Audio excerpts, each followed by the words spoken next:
591, your choice for hip-hop and R&B soul. It is 519, and Khilo is here, holding you down with Hampton Roads Voices, a brand spanking new episode for this Friday. And today's episode is entitled Veterans SOS. We are giving help for veterans, okay? I am here with special guest, Mr. Willard Smith. He is from the Vethouse Incorporated. And a little bit later, we will be joined by another guest, Wayne Ivy, the Director of Military Services and Veteran Affairs of NSU. But for now, we do have Mr. Smith here. And Mr. Smith, you are the Director of Vethouse? I am the Executive Director. Okay. Yes, I am. All righty. Well, thank you for being here. I really appreciate it. Appreciate the invitation. Yes, and before we get started, I just want to let you know, Hampton Roads, that, of course, it is called Hampton Roads Voices, so we want to hear your voice, okay? Give us a call, 823-9110, if you have any questions or if you want to share your experience as a veteran, especially your transition from from military life to civilian life, and also just to brag about yourself, thank you for your service. So if you are in now or have served, preferably the veterans, please, go ahead and give us a call, 823-9110, 823-9110, to make your voice heard on Hampton Roads Voices. All right, so Mr. Smith, you are a vet. You came in with your paraphernalia on. Vietnam vet. Thank you for your service. You're very welcome. If you can tell us a little bit about your service, how was that for you, your time being in? Well, it was very, very memorable, to say the least. I went in the military in April of 1955, and I retired October 1977. After a total of 22 years, 6 months, and some odd days. I was in the U.S. Navy. I don't know if I mentioned that previously, but I was in the United States Navy. I spent 5 years in Vietnam. I spent 2.5 years with the Seabees in Vietnam. Then I was assigned to a boat unit, a harbor defense clearing unit, of a place called Quang Nhân, and our primary function was to patrol the inner harbor, dropping grenades to keep the sappers from, concussion grenades to keep the sappers from coming up, mining the ships in the barracks area. Then the last 2 years in Vietnam, I served as a naval advisor to the Vietnamese government. Oh, wow. Then I came back, and I was here for probably right at 3 years. Then I retired and went into law enforcement for right at 19 years. I retired from there, and then I went to work on a government contract. I was teaching employability skills at TCC, and eventually retired from there. Yeah. So I know getting out or transitioning then may be a little bit different than transitioning now. But if you can tell me, when you retired, how was that transition for you back in the 70s? It was, I guess you said, a little bit of shock once I finally realized that I was getting out. Actually, I got out before I wanted to. When I came back from Nam, I was promised a 5-year tour of duty on shore duty, but that didn't materialize. My detailer called me and told me that they wanted me to serve on the USS John F. Kennedy, and I said, I don't think so. I had my time in. Mm-hmm. So I put in my papers and I retired, and with no pre-planning whatsoever, I didn't have the slightest idea what I was going to do. I had a wife and a child, I purchased a home. Oh, wow. And I'm thinking, my God, what am I going to do? But as fate will have it, my brother-in-law at that time was a minister in the city of Suffolk. And he realized that I'm floundering, nothing to do, nowhere to go, no job.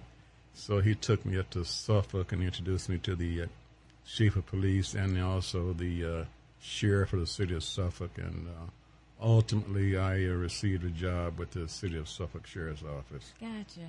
But I tell you, just going out virtually cold was a shock. Yeah, I can imagine.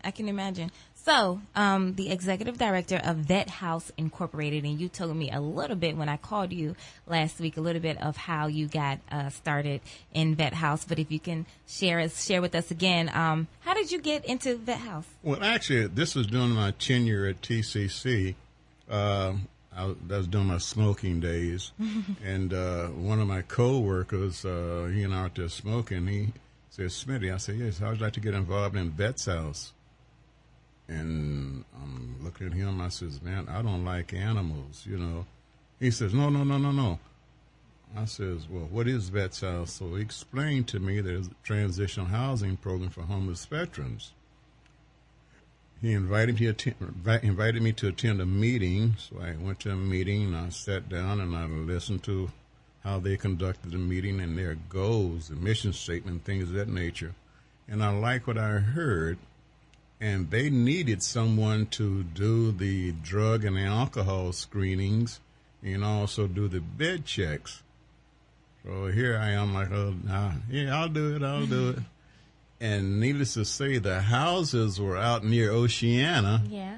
And I live up here right on the Chesapeake and Virginia Beach line. Oh, wow. So that's a heck of a drive for me, especially if you want to go in there and make a bed checks at midnight curfew, but hey, I did it, you know. And once I volunteered and I was enjoying what I was doing, the old executive director, he had, I guess you say, got burned out, you know. I'd been there right at 4 years, and he said, Smitty, I can't take this anymore, you know. You're dealing with, that time, 16 different people, 16 different personalities, and they just run you ragged sometime, you know, and trying to make sure everybody does the right thing, trying to make sure that you can help everyone find a job, you know, make sure you got bus coupons for them, things of that nature. So he resigned and says, hey, you want my job? I said, no way, Jose, you know. But I went home and thought about it, and I called the president and told him that I'd be glad to take the job. So I took the responsibility of the executive director, and I've been ED now 20-some-odd years, Wow. and I tell you, it's not easy. I can imagine. But it's rewarding. Yeah. You know, it's rewarding. Anytime you can help another veteran get off the street or get out of the car or come off the park bench or whatever have you, you know, it makes you feel good, you know, as you help someone. Yes, absolutely. So Vethouse, what is the sole purpose? What are you guys out to do? Transitional housing for homeless veterans. That's our primary function, is to get guys and ladies now off the street, give them a place to reside, point them in the right direction as far as what type of opportunities are there for them, try to get them hooked into the VA system so they can receive their medical benefits, and also try to pair them up with the right people so they can go out and perfect a claim if they have service-connected disabilities. You also, you're the mom, the dad, the aunt, uncle, sister, and the brother, you know, you build a great relationship with the people that you service in your program. Some of my best friends, and I mean this literally, some of my best friends have gone through Vethouse program. Oh, wow. Okay. Awesome. Well, sounds like you're doing really, really good work. So we'll say this. Hampton Roads Voices, we want to hear your voice. This is a time to brag about your tenure in the military. If you are retired or you are a veteran, please call in 823-9110, 823-9110, so we can brag on you. We're going to take a really quick break, and when we come back, we're going to get into how we can get these veterans some help, okay? Just some tips and things of that nature that we have come up with. And we do have not only a vet, but an executive director of a nonprofit that is the sole purpose is to help veterans. So he is an expert on this, and he's here to help us here on Hampton Roads Voices, okay? Again, 823-9110 if you have served in the military and want to brag on yourself. Call in and shout yourself out, or, ask questions if you need some help, okay? Keep it locked right here. It is Hampton Roads Voices. 91, 5:38 is the time, and we are in Hampton Roads Voices. Khilo is here, and this episode is entitled Veterans SOS. We are offering help for our veterans, okay? And we have special guest here, special guest expert. He knows exactly what he's talking about. Mr. Willard Smith. He's the executive director for Vethouse Incorporated. And a little bit later, we'll be speaking with Wayne Ivy, the director of military services and veteran affairs for NSU. That is coming up in a bit. But before we got off the air, Mr. Smith was sharing his tenure in the military and also how he transitioned from the military to civilian life and what Vethouse is all about and so forth and so on. So if you have a story to tell about your transition from military to civilian life, we would like to hear it. It is Hampton Roads Voices, and we want to hear your voice, Hampton Roads. So give us a call, 823-9110. That's 823-9110. And we would love to hear your story. So, Mr. Smith, let's go ahead and get into giving these vets some help. Okay? So, upon or before retiring, I know you said that it was kind of sprang up on you, retirement. But if somebody does have a chance to prepare, what would be their first steps to prepare for when they're transitioning from military life to civilian life? They have the TAP program, which assists military personnel prior to them being retired, actually separated from the armed forces. Well, when I was in, they had the program, but it wasn't as extensive then as it is now. As a matter of fact, right now, I kind of think they probably need to expand it just a little bit more. I get a lot of young guys who get out of the military, and these guys aren't being kicked out. These guys just expiration of service, and they get out with no place to go. And son, why don't you go back home? Well, my dad and I, we don't get along, Well, didn't you know that you were going to get out of the military? Why didn't you prepare yourself? I think right now, I don't know when they start having people to go to the TAP classes, but I think perhaps it should be as far out as 6 months. Okay. Start grooming the military personnel prior to them getting out. Let them know what's out there, what they need to do. Quite naturally help them perfect their resumes, but there's more to just writing a resume, Teach them how to go out and sell themselves. And I know the TAP program has a lot of those same things I just mentioned, but I think perhaps they may need to start a little bit earlier, because if I can recall, when I got ready to retire, I went, it may have been the last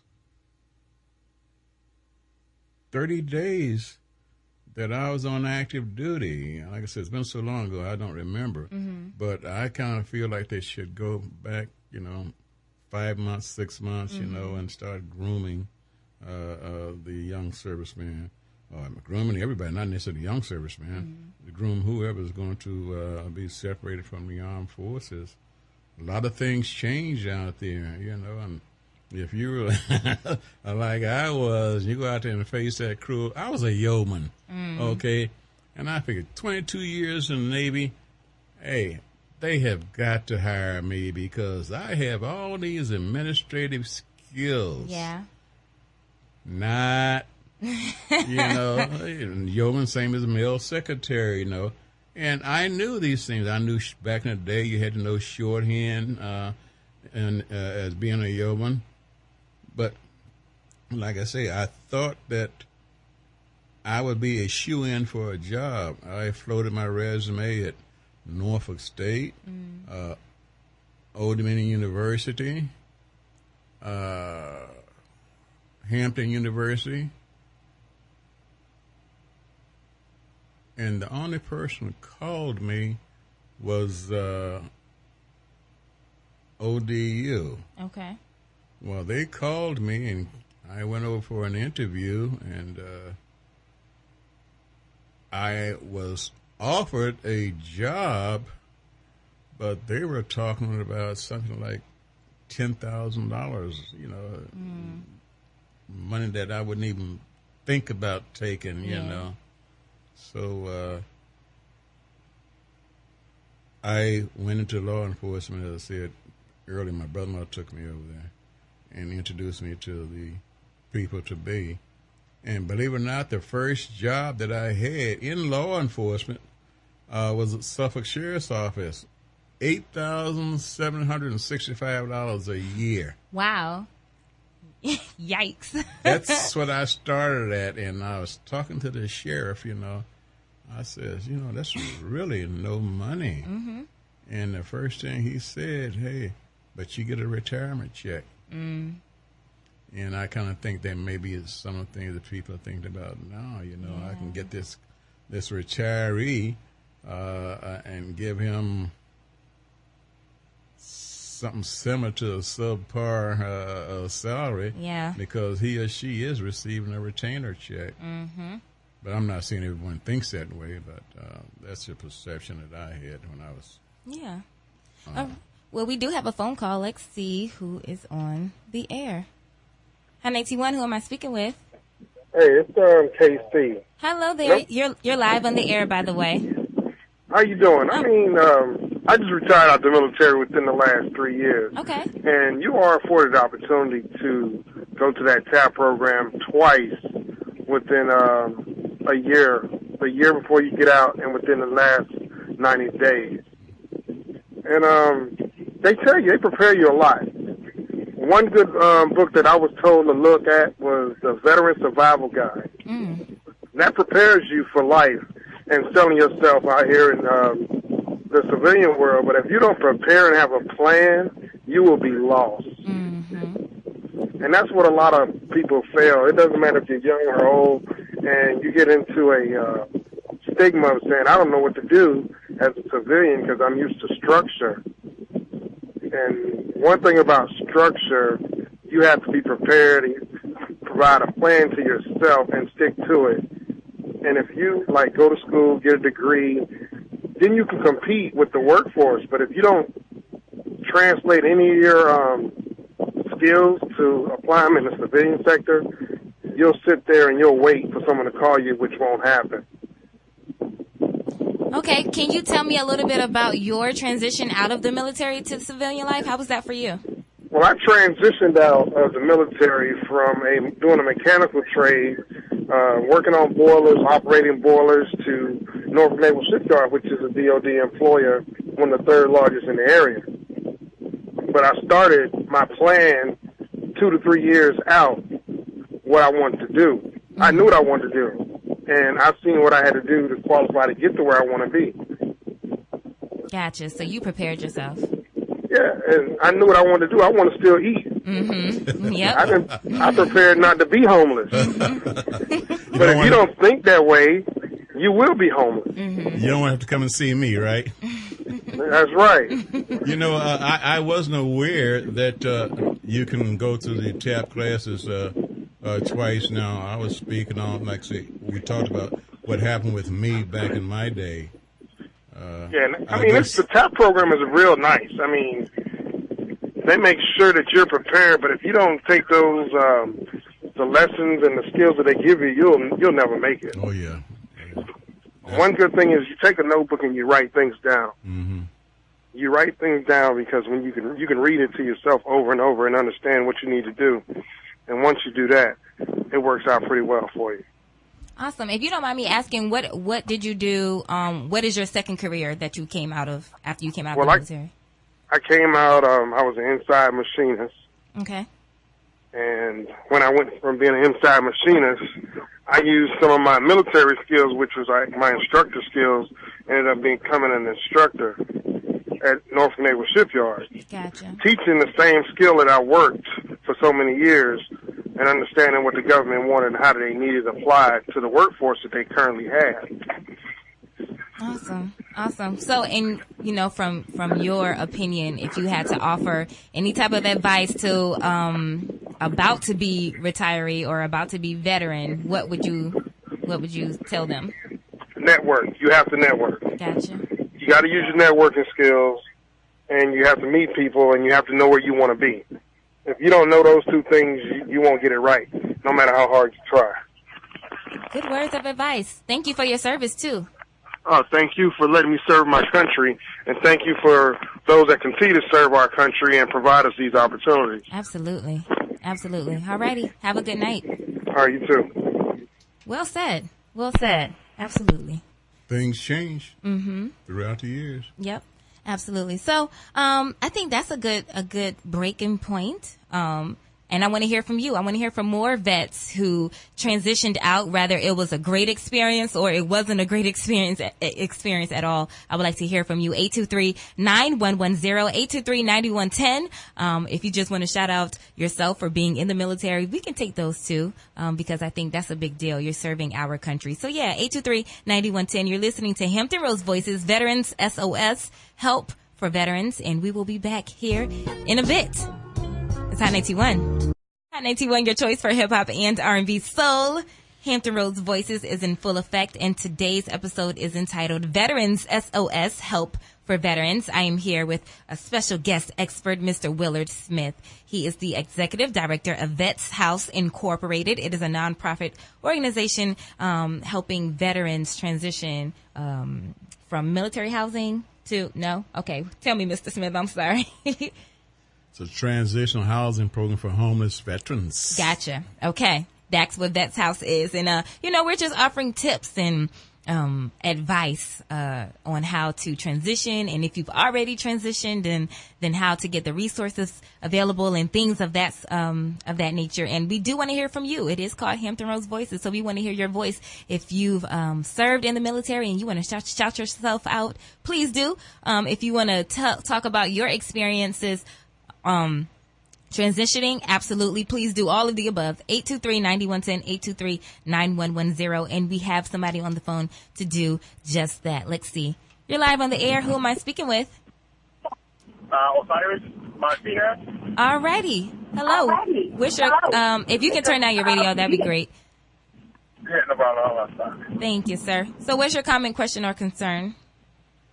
I was actually in the military for almost 11 years, and I found that the longer that I stayed in the military, the harder that it was to think about getting out of the military, because a lot of the amenities that I was enjoying, obviously, they're not, accommodations rather, they were not really available in the civilian world. So it actually took me a few years to prep to get out of the military, because obviously you're talking about a loss of income, sometimes 100% of your income or 50%, whatever that percentage is. You have to train yourself to be able to survive at whatever income it is that you're trying to train yourself into.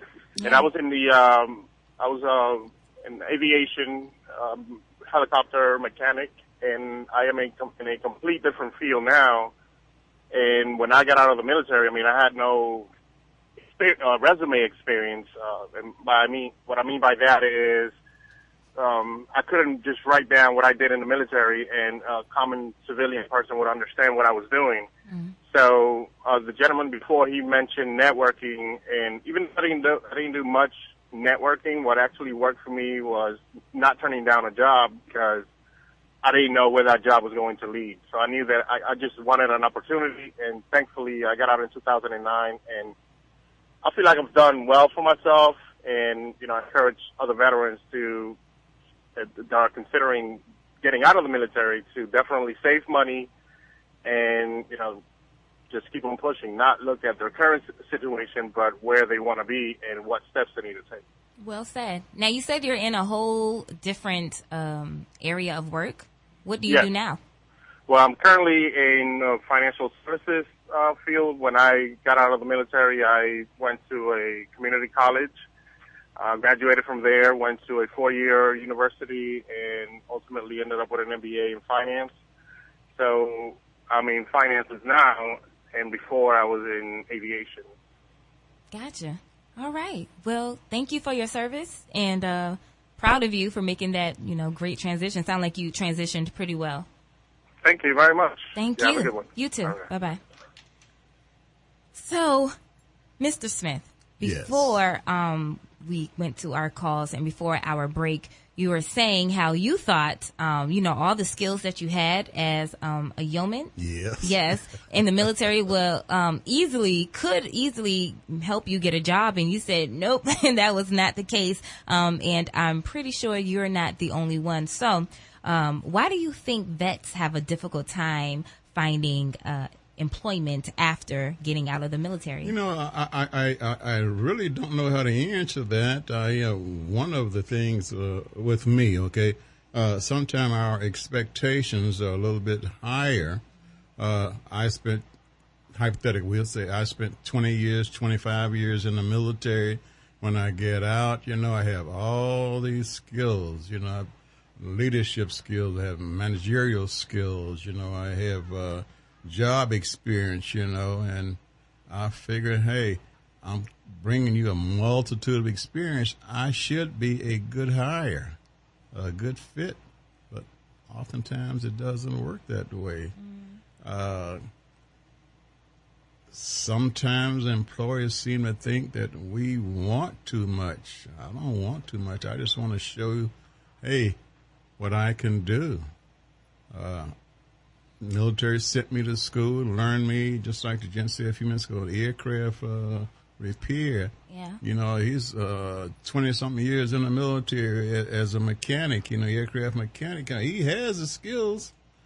Give me a chance to work, Yeah. Yeah. And then sometimes people will say, well, your skills, they just don't cross over to the civilian skills. I think the governor last year, I believe it was, introduced a bill whereby the people in the medical field, okay, when they told them to apply for jobs in the medical industry around here. I saw an article about that. Yeah, and asked the powers that be in the medical field to hire these ladies and gents because they had so much medical experience, maybe not necessarily operating experience, but, still the medical skills they had. Yes. And according to an article on military.com, it is entitled 5 Reasons Why Employers Are Not Hiring Vets. And a lot of what you said is on this article as well. Number 1 is skills translation. So it's hard for, military people to translate what they did in the military to putting it on a resume for a civilian job. So that can be something. And then if you try to do that, if you try to put what you did in the military onto your civilian resume, a lot of those employers don't know what you're talking about. So that's, something to think about when you're trying to get a job. Number 2 is skills mismatch. So I'm sure you learned a lot of work ethic, a lot of great skills in that field in the military. However, you really can't find anything that closely matches to what you did in the military. So that's a number 2 reason, according to military.com. Number 3 was negative stereotypes. And that's what you said, Mr. Smith. You said that they think that you want too much, or they think that maybe you're too rigid or too formal or too strict or what have you. But that's not the case. That's not always the case. So that might be a reason why you're not getting hired. Number 4, concerns about future deployments. So if you did get out of the military, but now you're you're part of the reserves or things of that nature, they may be afraid to hire you, and then you have to go out and be deployed a month later or 2 months later. And last but not least, acclimation. Some employers are concerned that veterans don't completely fit into the corporate culture. They'll be afraid that you can't fit. And that kind of goes into too rigid and too formal. So those are maybe some things. Those are 5 reasons why employers may not be hiring veterans. So yeah, that's something to think about. We're going to take a really quick break, but when when we come back, we're going to get more into try to find employment and try to get you not homeless and try to get you some medical care and things of that nature. And also, as veterans, you and your family members can take advantage of great educational and academic programs. So that's what our next guest will be talking about. Mr. Smith is still going to be here, but we're going to welcome Wayne Ivey. He's the Director of Military Services and Veteran Affairs of Norfolk State University. Again, we want to hear from you. We already heard from two great men who have served our countries. Where are our ladies who served our country, and some more men? You know, if you served and you are a veteran now or a retiree, we want to hear about your transition, your experiences, whether it was great, whether it sucked. We want to know about all of that. Okay, so give us a call, 823-9110, 823-9110, so we can shout you out. When we be back, it'll be more Hampton Roads Voices, Veterans SOS. Hot 91, your choice for hip-hop and R&B soul. We are talking about Veterans SOS, help for veterans. I am here with guest expert, Mr. Willard Smith. He is the executive director of Vethouse Incorporated, a nonprofit here in the Hampton Roads. And a little bit later, we'll be joined by Wayne Ivey, director of military services and veterans affairs of NSU.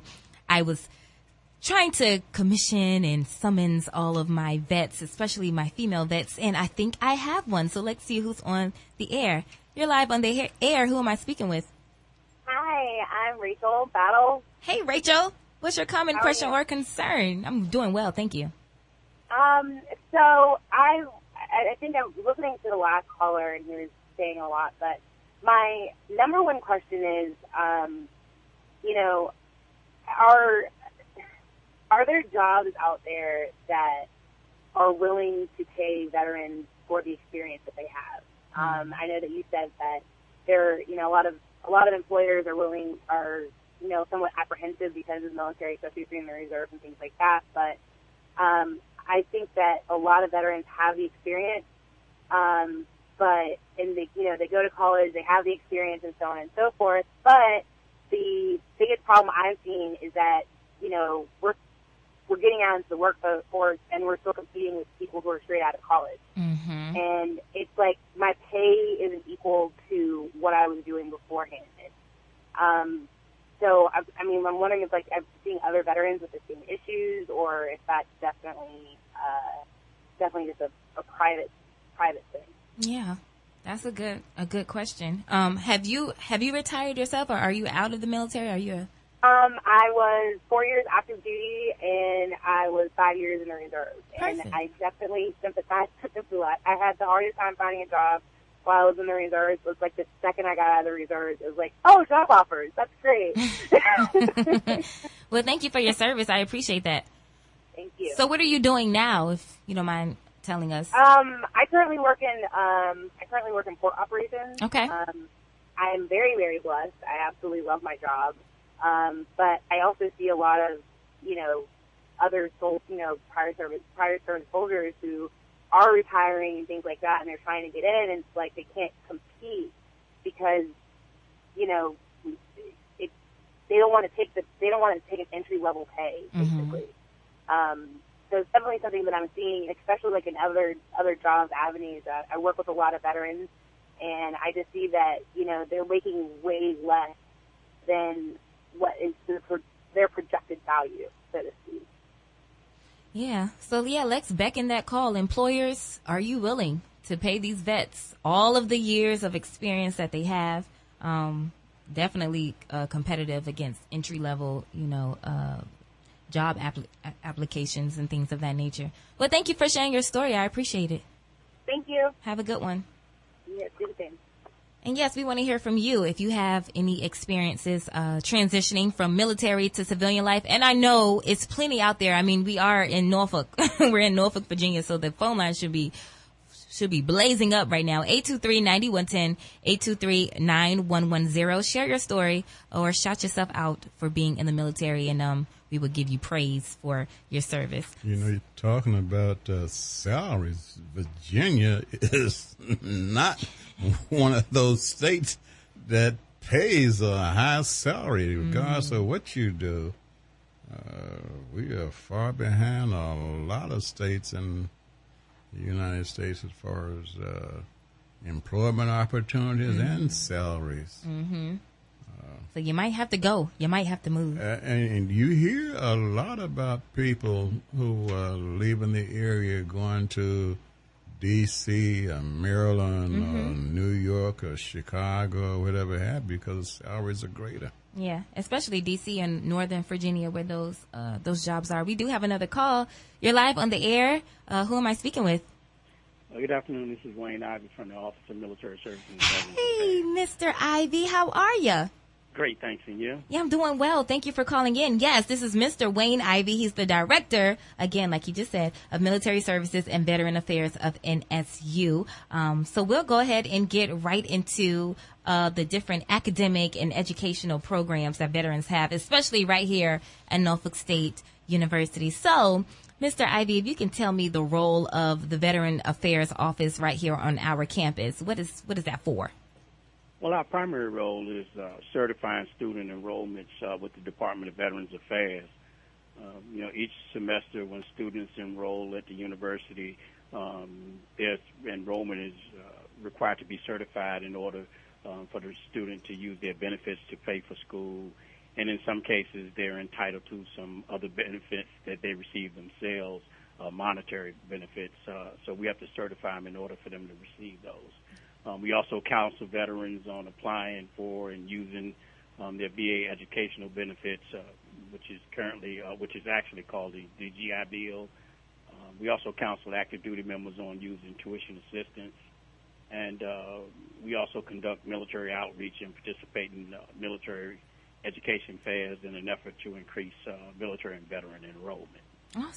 Awesome. What are some of the programs? Well, you can just, I know it's a lot. You can just name the most popular ones that you guys offer from out of your office here at Norfolk State.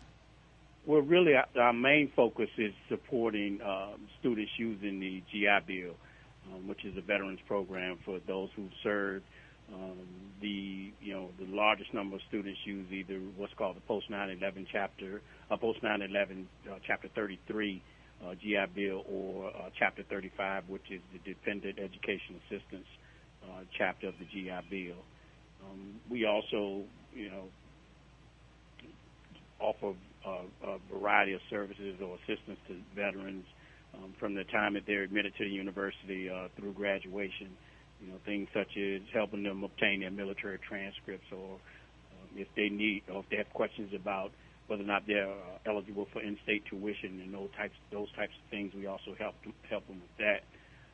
But our biggest focus is making sure we counsel them on using their VA benefits, because we don't want them to waste those benefits. They're hard-earned benefits, and we want to make sure they're using them, and most importantly, that they graduate. Absolutely. But I would like to plug a new program that we have here for the university. The university just entered an agreement with the Coast Guard to bring the College Student Pre-Commissioning Initiative program. We call it C-SPY. And C-SPY is a Coast Guard initiative to increase the diversity of their officer ranks. And it offers up to $3,600 a month in salary for students who are accepted into the program. It also pays tuition and fees for up to 2 years. And after a student completes that program, if they complete the Officer Candidate School, they're commissioned into the Coast Guard as an ensign. Oh, wow. What a great program. And I did read, I read an article about that on our website. So that's awesome. If you had to just throw out an estimate or a rough number of how many students are in fact receiving assistance of some sort here at Norfolk State out of the Veterans Affairs Office, about how many do you think? At any given time, we have between 400 and 450 students using the various chapters of the GI Bill, but we do expect that to grow as the overall enrollment of the university grows. Yeah. Okay. So after one finds out that they are eligible, how can they apply here at Norfolk State? Well, in order to apply for benefits, they have to actually go onto one of the Veterans Affairs websites. If it's the member themselves, the veteran themselves, they can apply two ways. They can either go onto what's called the e-benefits website at www.ebenefits.va.gov or the Veterans Online Application website. We refer to that as VONAP, and it's at www.vabenefits.vba.va.gov. Family members also use that site when they apply for benefits. So once they are notified that they do have benefits, they do have to actually apply for them, and then they'll get what's called a certificate of eligibility. Once they get that, they can bring it into us, and then we will actually walk them through the process of getting them set up and certified for using their benefits. Awesome. So I know that Norfolk State University was voted something, but I kind of want you to brag about it. What kind of accolades or mentions have NSU received in regards to its relation with military and veteran personnel and students? Well, most importantly, we've been consistently recognized as a military-friendly school by Victory Media, and Victory Media, it's quite an honor to be recognized as a military-friendly school, and you can only get that if you consistently show a commitment to the success of military and veteran students, and also creating sustainable and meaningful benefits for the military community. So it's really an honor to be recognized as a military-friendly school. Yeah, yes. Where are you guys located on campus? We are located over in the Student Services Center. We're in Suite 109. We also have an office out on the at Naval Station Norfolk in building CEP 87, room 202. So we also have a satellite office out there to assist our sailors out on the Navy base. Oh, that's awesome. Okay. How can we get in contact? How can Norfolk State University students get in contact with the Veterans Affairs Office? On main campus, we can be reached at 757-823-2586. Our Naval Station Norfolk office can be reached at 757-489-8516. And we can also be reached via email at veterans@nsu.edu. Awesome. And Mr. Ivy, I just want you to know that I actually took advantage of the GI Bill, and the Veterans Affairs always took care of my stuff. It was smooth sailing. It was never really any hiccups. So you guys did a good job over there in the office. Well, we certainly thank you for that, and we also thank you for your service. No, thank you. Well, that wasn't me. It was my parents, so I'll pass that along to them. Well, then we thank your parents for their service. Yes, sir. Thank you for being on the show today and sharing that information about Norfolk State, and I hope you have a good weekend. All right. Well, thank you for having me. Have a great weekend. You too, sir. Bye-bye. Bye-bye. Yes, those are the type of things that veterans get, the academic and educational benefits and things of that sort. We do have another call. Let's see who's on the phone. Okay. Well, they hung up. They hung up. So, Mr. Smith, could you provide any tips? We do know why employers would not hire veterans and retirees, but could you offer tips to the veterans and to the retirees to how to get employment or get jobs? Are there any? But other than pray and cross your fingers. I house 26 homeless veterans, and we hold seminars periodically to prepare the ladies and gents to go out in the job market. And the old saying is, dress for success, have your nice resume, make sure you can pinpoint I'm sorry. Highlight your skill level and also your education level and any training that you've had in that arena that you're applying for. Make sure that's annotated on your resume.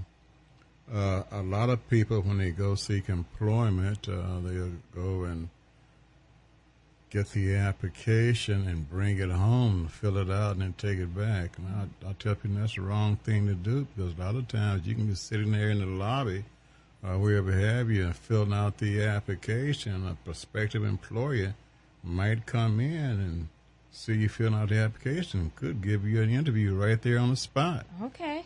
And one of the things, we should do as veterans, make sure that you register with the Virginia Employment Commission.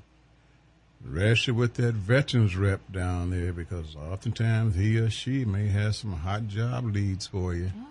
So don't forget not to do that. Okay. And your resume, they will help you perfect your resume as well. Quite naturally, if you attend the TAP classes, they're going to help you do that. I assume they're going to help you do that. But like I say, the veterans rep at the Virginia Employment Commission, that's what they're there for. They're there to help you find employment.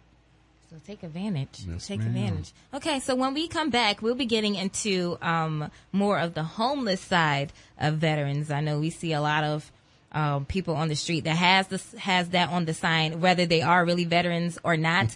And then we also have, the people that are not on the street. It's a lot more homeless vets out here in this area than we know, and that especially your expertise. So we'll get into that when we come back. If you are a veteran, we want to know about your experience transitioning. So give me a call, 823-9110. It is Friday, and clearly my mind is taking off, but we're not done yet. Hampton Roads Voices Veterans SOS will be back in a few, so make sure you keep it locked. It's hot. 91. Hot 91, your choice for hip-hop and R&B soul. Hampton Roads Voices is in full effect right now. And just a reminder, again, just to let you know, the Chesapeake Public School System is having a job fair tomorrow at Indian River High School, 10 a.m. to 2 p.m.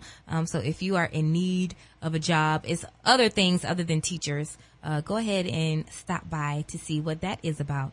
Tonight's episode of Hampton Roads Voices is entitled Veterans SOS, Help for Our Veterans. We have Mr. Willard Smith here. He is the executive director of Vethouse Incorporated. And very briefly, we had Wayne Ivey on, the director of military services and veteran affairs of NSU. And we do have a call, and it was kind of tied into the educational. So I'll let him ask it, and then we'll try to give him an answer. Hi, 91, you're live on the air. Who am I speaking with? Ursula today. Hello there. What's your comment, question, or concern, sir? My call and comment is that I was in the service. I come out in '68, and I was wondering, could you wait too long and forfeit your GI benefits for you and your family? By waiting too long to apply for it. 68, my friend, I kind of think you waited way too long. Mm-hmm. I believe once you got out in 68, I think, we have to look it up. I think you probably had 10 years. 10 years. 10 years, yes, sir, to utilize your GI Bill. Mm-hmm. I know I got out in 77, and I had a certain amount of time to utilize my GI Bill, or I would lose it. And I see. And that goes along with the VA, the houses, and everything. Well, not necessarily. No, sir. That VA home loan, I think, is a little long. You'd probably have to check with someone other than me. I don't have that type of expertise. So, sir, I did look it up on military.com, and for the GI Bill benefits, yes, you have 10 to 15 years to use it. So once you've separated from the service, you have 10 years to use all of your benefits from the Montgomery GI Bill and 15 years to use your post 9/11 GI Bill benefits. However, for your VA home loan, I would suggest that you talk to VA, or you talk to a lender or your bank, like maybe Federal or whoever you bank with. They will know, your loan officer will know all the ins and outs of that VA home loan. I understand. Mm-hmm. I sure try that. Well, thank you for your service. Sure. Thank you all for your advice. All righty. Have a good one. Thank you. Yeah, so I want to hear from you. If you are a vet, I want to hear about your transition. How was it for you? If you have any questions having to do with anything veteran or military related, give us a call. We'll try our best to answer you. 757-823-9110, 823-9110. So, the Vethouse Incorporated. Tell us again what it is, Mr. Smith. It is a 12 to 18 month transitional housing program geared towards serving the homeless veterans, whether it be male or female. Okay. We are smoke-free, drug-free, and alcohol-free. The smoke-free means they can smoke but not in the homes. We're a self-sufficient type program, meaning they buy their own food to cook for themselves and clean up behind themselves. That's once they become gainfully employed, but until they're gainfully employed, we provide foodstuffs for them.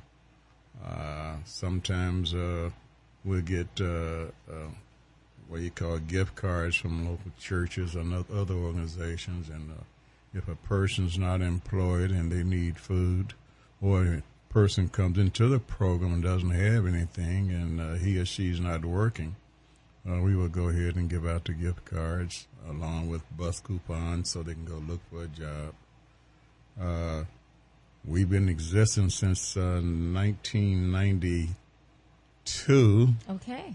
I've been with them since 1993, and we have had approximately 855 people to come through our doors since we opened them in 92. We just had a graduation ceremony for some of our veterans. It was a graduation ceremony slant fundraiser this past Saturday. We had the governor came down as a guest speaker. It was a black tie affair. We had approximately 250, 260 people there, and it was well organized, and we had some testimonials from some of the veterans who had graduated, and I found out some stuff that I didn't know. Like about what, Mr. them. Smith? We had a young lady that was a student here. She became homeless, and she had contacted Channel 13 because she saw that Mike Gooding had done a story on Vethouse, so she contacted him, and he referred her to me, and she came to our program, and she was admitted. She found a job. Still enrolled in school. Matter of fact, someone in the general public area found out about her, and they paid, and this was the first time it's ever happened to my knowledge, they paid her tuition for one semester. Wow. That was a good thing, and she testified to that fact. Then we had another guy who had developed MS, and his wife told him, "Hey, I don't want to be married to a cripple," and she walked out and took the kid. Oh, man. So it took him right at 8 months sleeping here, there, on park benches and wherever have you, until he finally came to me, and he came to the program. We helped him get an attorney. Oh. And he received some Social Security, disability, filed for custody of his son, and now he's doing wonderful things. Oh, that's awesome. So we have some good stories. Unfortunately, there has to be a program like ours to help homeless veterans, and everybody thinks, a lot of people seem to think that a homeless veteran is dragged to the earth, but there are multiple reasons why a veteran becomes homeless. Drugs, alcohol, post-traumatic stress disorder, living with his spouse, or living with a girlfriend, and things go south and they put out in the street. But the good thing about it, they have a place to come to, and they have the means and the opportunity to go ahead and pick themselves up by the bootstraps and go on to become successful again. Someone is asking, what about these guys that you see standing on the street corners with the cardboard says, "Hey, I'm a veteran, I'm homeless." I'm not going to say all those folks are homeless. I'm not going to say that because I know I've approached some, and they're not that homeless. They're not homeless, and sometimes some of these folks have more money in their pocket than I do. But like I say, you just have to let your conscience be your guide on that, Yeah. Okay. But, right before I get into this next question for you, Mr. Willard, again, we want to hear from our vets. Give us a call, 823-9110. Share your transition story, whether you transitioned well from military life to civilian life, or you transitioned horribly, but you finally got it together, or you're still in the trenches. We want to hear from you. 757-823-9110. About how many people are in your program right now, Mr. Smith? we have the capabilities of housing 26. I've got 23 right now. Almost the capacity. Yeah, almost capacity. Okay. We pretty well must stay full. I have the capacity to house 4 female veterans, and right now I have 3. I have a young lady that's coming from the VA hospital over in Hampton. She's due to arrive Monday, so I'll be capacity Monday with the females. Okay, and I'll ask you this again in a bit, but how can people, especially the veterans that need it, how can they get in contact with the Vets House? What's your number and your website? Okay, my direct number is area code 757-724-8614, 757-724-8614. Now, if you want to see a nice website and it gives you additional information about Vets House and what we strive to do in some of the upcoming events, it's www.vetshousinc. That's V as in Victor, ETSHOUSEINC,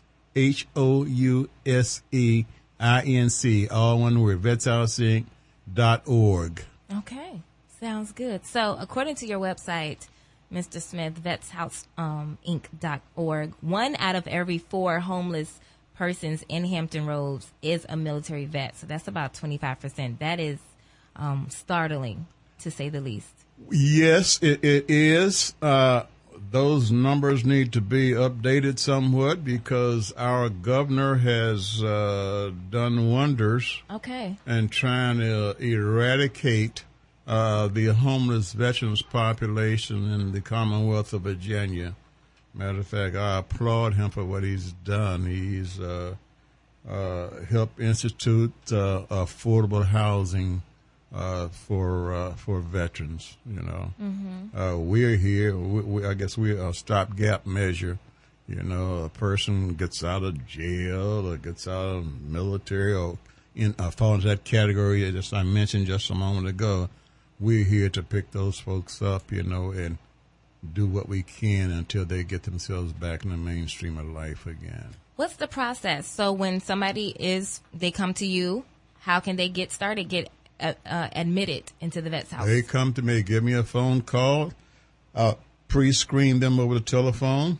If I like what I hear, I'll ask them to come on down, so to speak, and I'll do a face-to-face at my office, my satellite office, so to speak, and have them fill out an application. I'll scrutinize the application, and we'll go from there.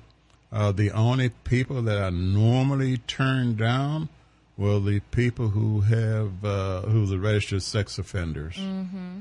But other than that, you have people out there who sold drugs or whatever have you, and they received a felony, but they're still homeless, so we do what we can to try to help everybody. Yeah. And we're pretty successful. I think we're here right at a 71% success ratio. That's good. But I'm not the easiest person in the world to get along with either. Uh-oh. Yeah, you have to want it. Yeah.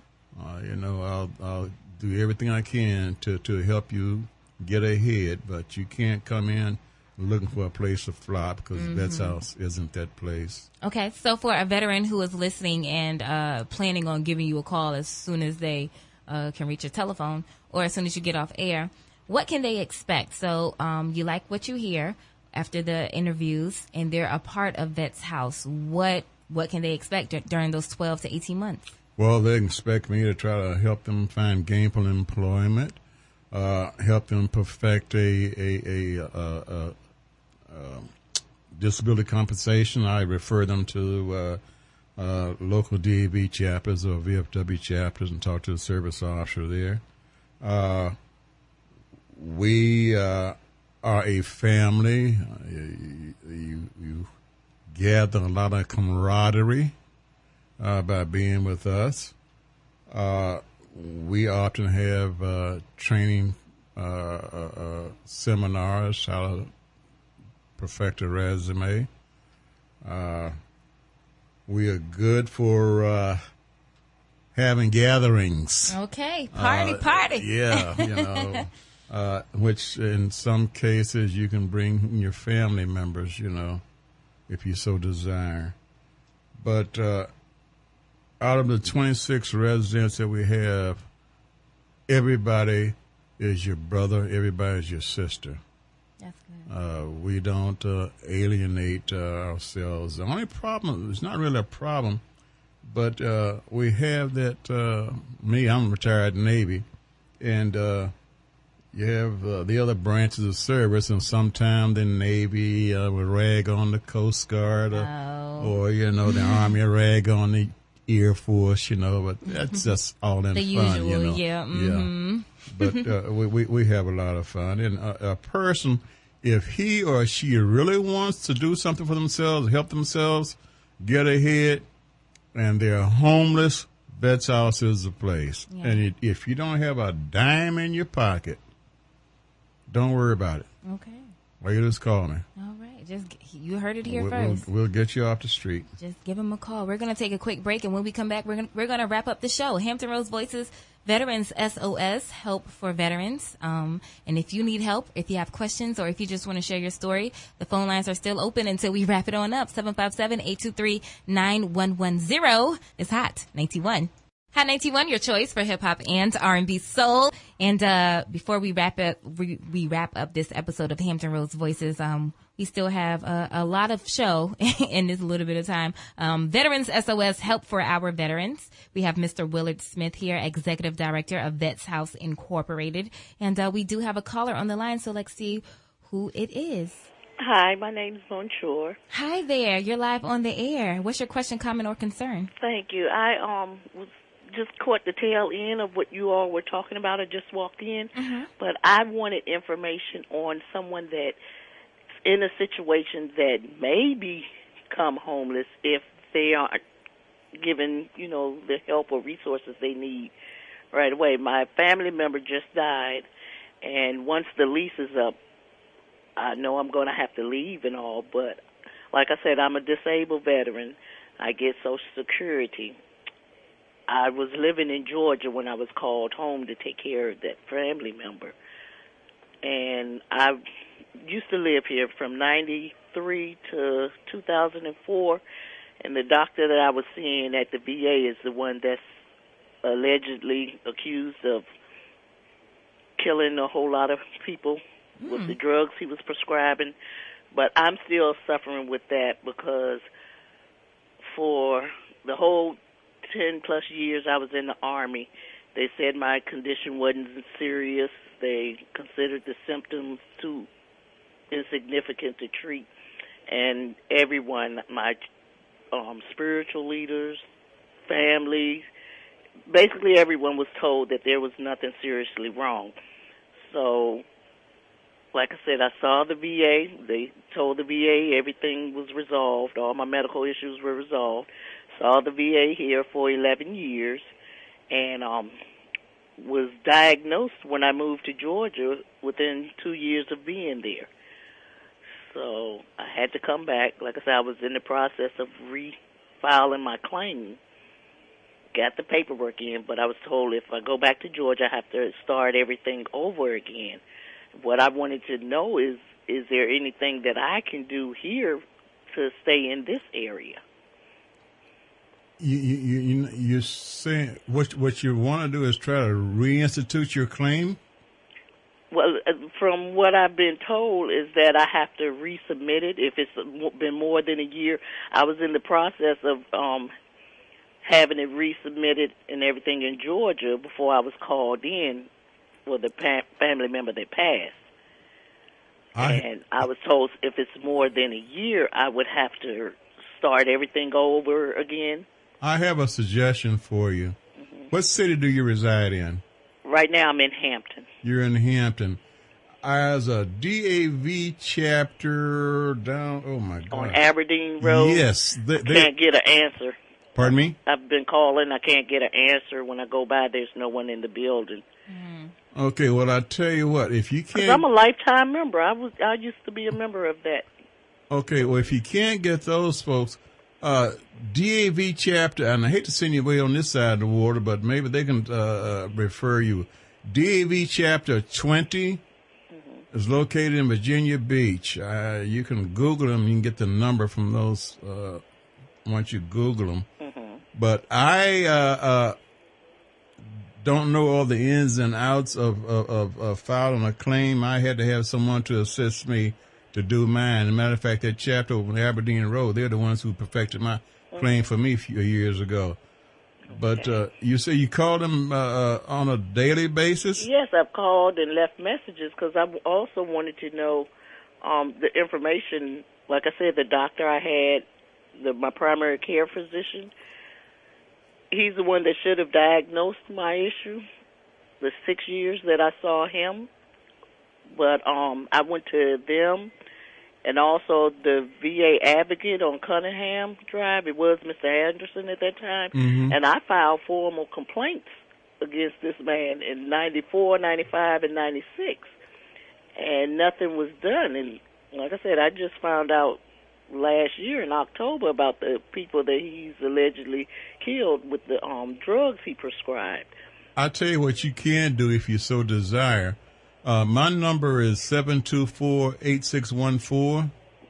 724-8614. Okay. If you want to give me a call tomorrow around noontime, I can probably refer you to one of the other chapters. Okay, that would be wonderful, because if I'm not mistaken, there may be one on Warwick Boulevard in Newport News. I'm not, there's so many chapters around, I don't know. But like I said, have you Googled any DAV chapters to find out where they're located, other than one on... No, because like I said, the family member just recently passed. I was the caregiver for the last 3 years, and I'm waiting on my son to come back from the Middle East now. Okay, well, you can Google DAV chapters in Hampton Roads, or DAV chapters in Newport News, or Hampton, or whatever have you. And see, that's what I'm saying. That one in Hampton, I became a member with them. I worked with them. I did hospitality for them at the VA hospital and all. And I'm just not getting a response. I'm leaving messages back to back. And well, like I said, they're not the only chapter. Like I said, Google, and you may be able to find you another chapter. Okay, I'll do that. But you can give me a call tomorrow, and I'll do some research and see what I can find out for you. Okay, you sure? Because it's supposed to be pretty out tomorrow, and everybody's going to be at the beach. He doesn't look like he will lie. Thank you so much for listening. All right, and calling. Thank you, too. Bless your heart. All righty, have a good one. You too. Bye-bye. Bye-bye. Yes, so before we wrap it on up, I'm sure great things are in the future for Vethouse, Mr. Smith. Are you planning to expand? Right now, we are looking to try to get another house to house females. Say the female homeless population is, I won't say slowly catching up with the male population, but it's escalating. So we are looking to get another house, or maybe two. I probably will put out feelers to the city of Virginia Beach mid to latter part of this year to see what comes online. Okay. All of our homes, we have 2 duplexes and 2 single dwellings. So we don't have barracks type living. Gotcha. It's just like you have your own apartment, and just sharing it with a roommate. Okay. So, last question before we get on up out of here. What can the community at large do to help our veterans? It's really not the responsibility of the military only, I don't think. What can we do? Is there anything? any type military or paramilitary organization out there that's a non-profit organization. Like Vethouse. Like Vethouse.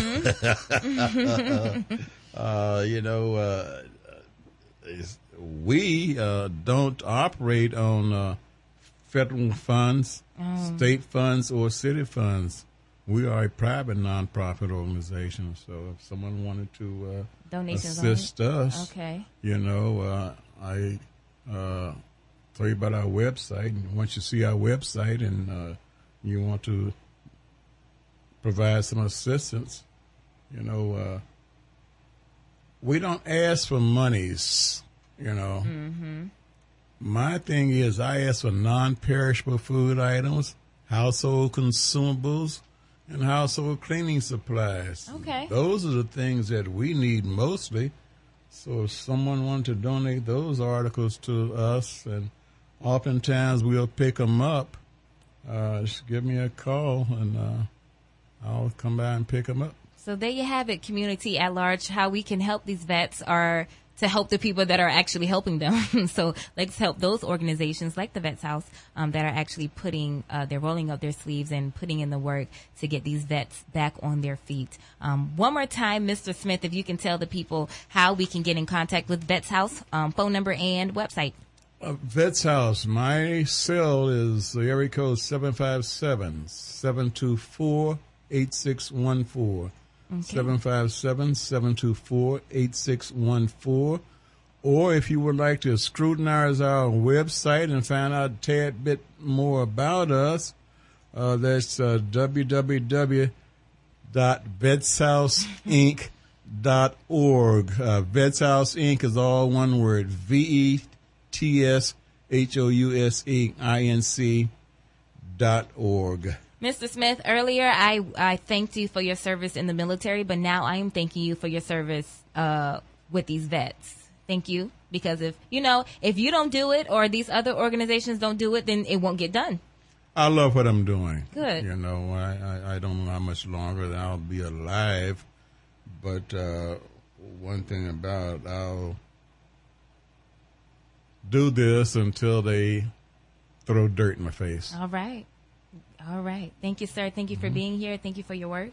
Thank you. This has been another episode of Hampton Roads Voices, Veterans SOS, Help for Veterans. Hey, now Hampton Roads Voices is going to be rebroadcast every Sunday at 12 o'clock noon. So if you ever miss this episode and you want to catch it again or what have you, we will be rebroadcasting this very episode at 12 o'clock noon. So make sure you get that every Sunday at 12 noon. Hampton Roads Voices. Make sure you keep it locked.